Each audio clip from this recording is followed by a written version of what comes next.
Positive thinkers, negative thinkers 2 రకాలుగా human beings ఉంటారు.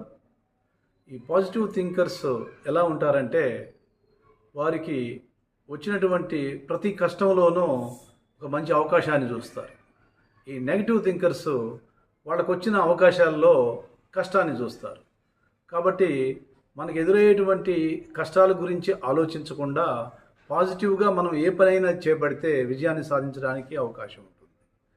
ఇంకా దీన్ని మనం ఆ, వేరే రకంగా చెప్పాలంటే, ఒక గ్లాస్ అంటే హాఫ్ మిల్క్తో నిండినటువంటి గ్లాస్ని మనం చూపించినట్లయితే పాజిటివ్ థింకర్స్ ఏం చెప్తారా అంటే, ఈ గ్లాస్ అనేది హాఫ్గా ఫిల్ అయి ఉందని చెప్తారు. అదే నెగిటివ్ థింకర్స్ ఏమంటారా అంటే, ఈ గ్లాస్ అనేది హాఫ్గా ఖాళీగా ఉందని చెప్తారనమాట.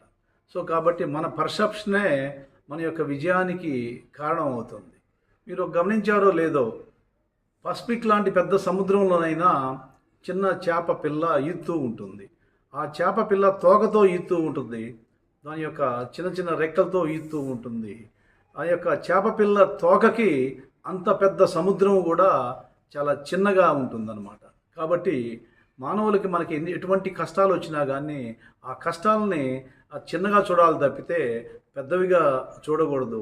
ఎప్పుడైతే ఇటువంటి అప్రోచ్తో ముందుకు పోతే మనం విజయాన్ని సాధించడం అనేది ప్రతి రంగంలో కూడా తథ్యమవుతుంది.